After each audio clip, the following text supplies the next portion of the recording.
Welcome to my Syracuse travel guide, your ultimate companion with everything you need to know before visiting this stunning city in Sicily. From local culture and hidden gems to food, budget tips, and the best places to stay, I'm sharing all my personal travel experiences to help you plan the perfect trip. Don't forget to like, comment, and share this video, and make sure to subscribe to my channel. If you have any questions, feel free to drop them in the comments. Syracuse, or Siracusa in Italian, is a stunning coastal city on the southeastern coast of Sicily, known for its rich Greek and Roman history. It was once one of the most powerful cities in the ancient world and is now a UNESCO World Heritage Site. The city offers a unique mix of archaeological wonders, such as the Greek theatre and the Ear of Dionysius, along with charming Baroque architecture. Located by the Ionian Sea, it also boasts beautiful seafront views and a laid-back Mediterranean vibe. Tourists can enjoy ancient ruins, delicious Sicilian cuisine, and vibrant markets in Ortigia, the city's historic island center. The closest airport to Syracuse is Catania Fontanarossa Airport, which is about an hour's drive away. From the airport, you can take a direct train or a comfortable intercity bus to Syracuse. Driving is another great option, and the road trip along the coast is quite scenic. If you prefer convenience, private transfers from the airport to Syracuse are also widely available. I found the drive easy and enjoyable, especially if you're planning to explore more of southeastern Sicily. Getting around Syracuse is quite simple, especially if you're staying in Ortigia, where everything is within walking distance. For trips beyond the city, like to Noto or the beaches of Fontane Bianche, I recommend renting a car. Public buses are available, but they can be slow and infrequent, especially on weekends. For a fun and relaxed way to explore, you can also rent a bicycle or scooter. Don't miss the chance to take a boat tour around Ortigia to see the city from the water. It's a beautiful perspective. The official currency in Syracuse is the euro, and most places accept credit cards, although it's handy to carry some cash. Italian is the main language spoken, but in tourist areas, you'll find many people speak basic English. If you're coming from outside the EU, check whether you need a Schengen visa before traveling. Sicilian culture is warm and welcoming, and it's common to greet locals with a smile and a friendly buongiorno. Keep in mind that shops often close for a few hours in the afternoon for siesta, so plan your day accordingly. Crossing the Umbertino and Santa Lucia bridges felt like stepping into another world, where the charm of Ortigia begins and the city's vibrant energy welcomes you. At the Temple of Apollo, I was amazed by how such ancient ruins could stand right in the heart of a bustling square, blending everyday life with deep history. The nearby ancient city gate or Porta Urbica is easy to miss, but once I found it, I could really imagine what this city must have looked like centuries ago. I stumbled upon the Edicola Votiva Madonna della Provvidenza, a small but touching shrine where locals stop to say a quiet prayer, an authentic slice of local devotion. Emanuele Panceli Square had a calm energy with its little cafes and side streets, perfect for a peaceful coffee break. The Ortigia street market was full of life, vendors shouting in Sicilian, fresh seafood displayed like art, and the scent of ripe citrus filling the air. Right next to it, the old market of Ortigia buzzed with the sounds of local shopping and tourists tasting Sicilian street food. Corso Giacomo Matteotti was one of my favorite walking streets, lined with boutique shops and perfect for a relaxed afternoon stroll. I passed the Palazzo Greco, home to the National Institute of Ancient Drama, and couldn't help but imagine the dramatic plays once performed here echoing through the centuries. Archimedes Square stood out with its open space and lively atmosphere, surrounded by elegant buildings. In the center, the Fountain of Diana sparkled under the sun, a beautiful tribute to Greek mythology. On the left side, the Papillo Palace caught my eye with its refined Baroque style and soft stone color. Walking along Via della Amalfitania, I admired the charming balconies and quiet local corners that make Ortigia feel so lived in. The Chiesa del Collegio dei Gesuiti was unexpectedly grand inside, its serene vibe a beautiful contrast to the busy street outside. As I continued along Via Saverio Landolina, I enjoyed spotting art galleries, artisan shops, and old doorways that each seemed to tell their own story. Arriving at Cathedral Square, or Piazza Duomo, felt like reaching the city's spiritual heart with its glowing white stones and historic grandeur. The statue of St. Peter stands quietly in the corner, easy to overlook but noble in its detail. The Syracuse Cathedral, built over a Greek temple, was awe-inspiring. Its mix of pagan and Christian elements is like a visual timeline of history. Right nearby, Chiesa di Santa Lucia alla Badia has a Baroque facade and a quiet interior where I took a moment to rest. Around the corner, the ex-Chiesa di San Rocco was simple but held a peaceful charm. The Siracusa spring felt like a magical spot, with papyrus plants growing in the water and a legend tied to ancient myths. Lago Siracusa Square was the perfect place to sit with a granita and watch the sea sparkle. I walked along Lungomare Alfeo, taking in one of the most scenic coastal promenades in Sicily. I even passed the Syracuse Faculty of Architecture, where students gathered on the steps sketching the beautiful Baroque facades. At the tip of the island, Castello Maniace offered sweeping sea views and fascinating medieval architecture. Just outside, I found the striking Mitterrand sculpture, a surreal and modern contrast to the ancient surroundings. Behind the Siracusa spring, there's a tiny sandy beach where I dipped my feet and soaked in the peaceful views. The nearby Ortigia Marina felt relaxed and elegant, lined with yachts and casual seaside restaurants. Beyond Ortigia, the Basilica Santuario Madonna del Lacrime impressed me with its unusual modern design and spiritual significance. The Regional Archaeological Museum Paolo Orsi was one of the most detailed and informative museums I visited in Sicily, with treasures from prehistoric to Roman times. The Neapolis Archaeological Park was a highlight with its vast Greek theatre, Roman amphitheatre, and ancient stone quarries. Down at the Syracuse Marina, the golden hour reflections on the water were absolutely mesmerizing.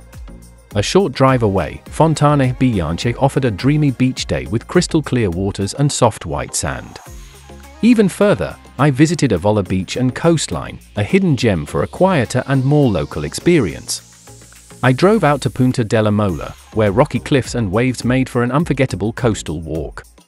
One of the most breathtaking stops was the Cave of Pillarina, or Grotta della Pillarina, where cliffs, turquoise sea, and natural beauty create a scene you'll never forget. Exploring the cities, I was constantly amazed by ancient structures that seemed to whisper stories of the past with every stone. Wandering along cobblestone streets felt like walking through a living museum, each turn offering something new and beautiful. Visiting the religious heritage was a humbling experience. Their ornate interiors and quiet ambience left a lasting impression. One day, I took a day trip to Catania, where the energy of the city and the backdrop of Mount Etna created an unforgettable vibe. Enjoying a fresh gelato under the Sicilian sun quickly became part of my daily routine. It was the perfect way to cool down and indulge. I loved browsing small shops for local products like ceramics, limoncello, and handmade crafts to bring home as souvenirs. Sicilian granita, especially with a warm brioche, was a treat I came back to again and again. My day trip to Marzamemi offered a peaceful contrast to the larger towns, with its seaside charm and relaxed pace. Roaming through ancient ruins, I could feel the history under my feet, imagining the civilizations that once thrived here. Long seaside walks at sunset were one of the most peaceful parts of the trip, with the gentle sound of waves and pastel skies. Visiting open markets was a feast for the senses, fresh produce, street food, spices, and lively conversations all around. I loved discovering hidden narrow streets that suddenly opened into quiet courtyards or vibrant squares.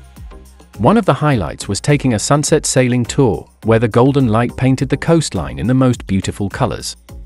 A day trip to Noto felt like stepping into a Baroque painting. Every building was an artwork.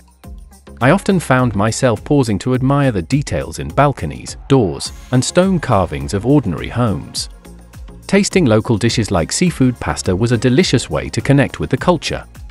I went on a road trip that took me through several villages and towns, each with its own unique flavor and hidden spots. Stopping at small beaches along the way, I'd take a swim and just relax while listening to the gentle waves. Midday aperitivo became a habit, sitting at a local bar, sipping something cool, and watching the world go by. A trip to Modica was unforgettable, not only for its architecture but also for the famous chocolate I had to try. I came across more ancient ruins nestled in unlikely places, often unmarked but full of wonder. The camera never rested. I loved capturing the contrast between crumbling walls and vibrant street life in the old towns. Lastly, a day trip to Ragusa added a dramatic, cinematic flair to my journey, with its hills, layers of history, and warm southern charm. One of the best ways to experience local culture in Syracuse is by joining in on traditional festivals, like the celebration of Santa Lucia, which fills the streets with music, processions, and locals dressed in traditional clothing. I also had the chance to watch a performance at the ancient Greek theatre, which is part of the city's renowned classical drama season, a truly unforgettable cultural experience. Strolling through markets, chatting with friendly vendors, and tasting regional products gave me a deeper connection to local life. When interacting with locals, a warm buongiorno and a smile go a long way. They really appreciate polite greetings and respectful curiosity. Avoid rushing through meals or business, as Sicilians value taking their time and enjoying conversation. It's all part of the culture. Syracuse has something special to offer in every season, but my personal favorite was spring, when the weather is mild and flowers are in full bloom. Summer is hot and lively, perfect for beach days and festivals, though it can be quite crowded. Autumn brings cooler temperatures and fewer tourists, making it ideal for sightseeing and enjoying local cuisine at a slower pace. Winter is quieter, and while some attractions have reduced hours, it's still a great time to explore the historical sites without the crowds. No matter the season, the relaxed pace and charm of Syracuse shine through year-round. Compared to major European capitals and even cities like Rome or Milan, Syracuse is quite affordable. While some restaurants in Ortigia can be on the pricier side, you can still find excellent meals at reasonable prices. A mid-range dinner for two with drinks might cost around 40 to 50 euros, and accommodations range from budget B&Bs to luxury boutique hotels. Entrance fees to historical sites are usually modest, and walking around the old town is free and full of charm. Overall, I found Syracuse to offer great value for the experience, especially when compared to more tourist-heavy destinations. Yes, Syracuse has plenty of budget-friendly options for travelers. I stayed in a lovely guest house that was half the price of similar places in northern Italy, and street food or a quick cafe lunch can cost less than 10 euros. Many of the top attractions, like wandering Ortigia, watching the sunset at the marina, or visiting local churches, are completely free. Public transportation is cheap, and if you stay central, you can walk to most places without needing to rent a car. Even boat tours and guided experiences can be found at reasonable prices if you book in advance or join small group tours. In Syracuse, especially during the summer, light and breathable clothing is ideal, but I always carried a hat and sunscreen for the strong sun.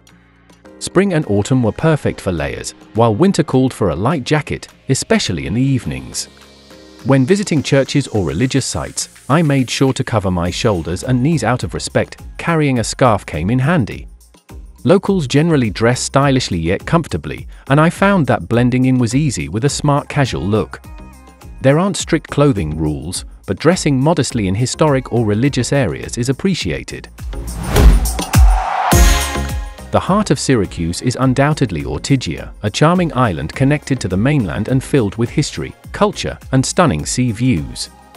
I spent most of my time wandering its narrow streets, exploring ancient ruins, cozy cafes, and lively piazzas. The city centre also includes the archaeological park on the mainland, which is a must for history lovers. Staying in Ortigia gave me easy access to the best restaurants, local markets, and beautiful seaside promenades. It's where the soul of Syracuse really comes alive, especially during golden hour and in the evenings. Traditional Sicilian dishes like pasta alla norma, arancini, and fresh seafood were highlights of every meal I had.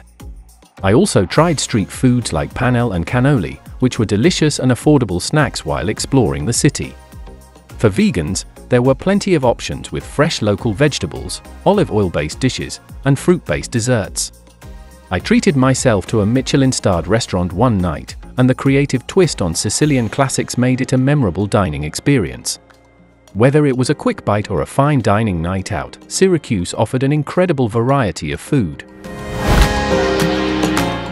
I brought home beautiful ceramic pieces, handmade soaps, and local delicacies like pistachio cream and Sicilian olive oil as gifts. The markets were full of colorful handicrafts, textiles, and traditional items that felt both authentic and artistic. I found some charming jewelry made with lava stones and local corals, unique souvenirs you don't see everywhere. Prices were generally fair, and while bargaining isn't common, some friendly conversation with vendors occasionally led to small discounts. Everything I bought in Syracuse felt personal and tied to the region's deep cultural roots. I found that staying in Ortigia was the best choice. It's the most popular area with charming streets, sea views, and walking distance to major sites. There are a variety of accommodation types, from budget-friendly guest houses to stylish boutique hotels with rooftop terraces. For a luxurious stay, there are restored palazzas and seaside hotels offering incredible service and views. I also noticed plenty of Airbnb options, especially great for longer stays or travelers who prefer a home-like atmosphere. Whether you want something cozy or upscale, there's a perfect place for every budget and travel style in Syracuse. The nightlife in Syracuse is relaxed and authentic, with a focus on good food, conversation, and a laid-back atmosphere.